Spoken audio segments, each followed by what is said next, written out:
اے اہل اسلام، اب اللہ اور اس کے رسول کی طرف سے ان مشرکوں سے جن سے تم نے عہد کر رکھا تھا بیزاری اور جنگ کی تیاری ہے۔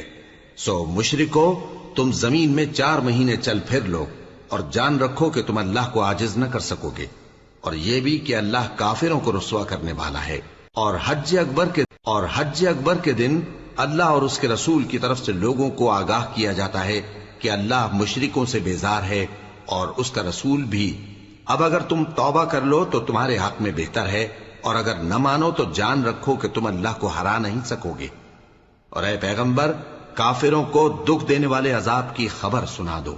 البتہ جن مشرکوں کے ساتھ تم نے عہد کیا ہو اور انہوں نے تمہارا کسی طرح کا قصور نہ کیا ہو اور نہ تمہارے مقابلے میں کسی کی مدد کی ہو، تو جس مدت تک ان کے ساتھ عہد کیا ہو اسے پورا کرو، کہ اللہ پرہیزگاروں کو دوست رکھتا ہے۔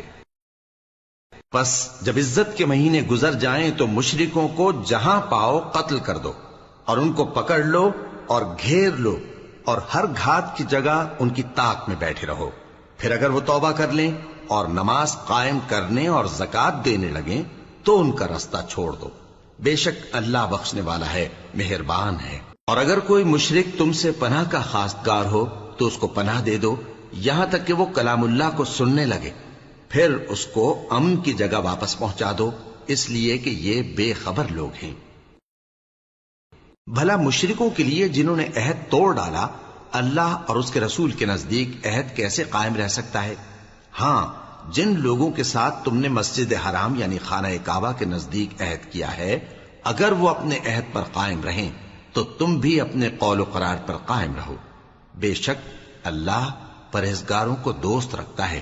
بھلا ان سے عہد کیوں کر پورا کیا جائے جب ان کا یہ حال ہے کہ اگر تم پر غلبہ پالیں تو نہ قرابت کا لحاظ کریں نہ عہد کا۔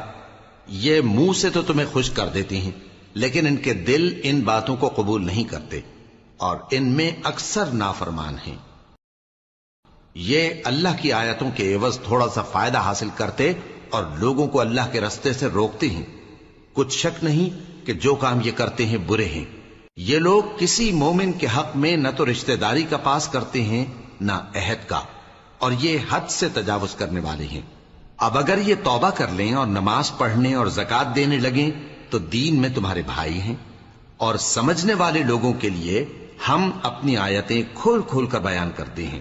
اور اگر عہد کرنے کے بعد اپنی قسموں کو توڑ ڈالیں اور تمہارے دین میں تانا زنی کرنے لگے تو ان کفر کے پیشواؤں سے جنگ کرو، ان کی قسموں کا کچھ اعتبار نہیں ہے، عجب نہیں کہ اپنی حرکات سے باز آ جائیں۔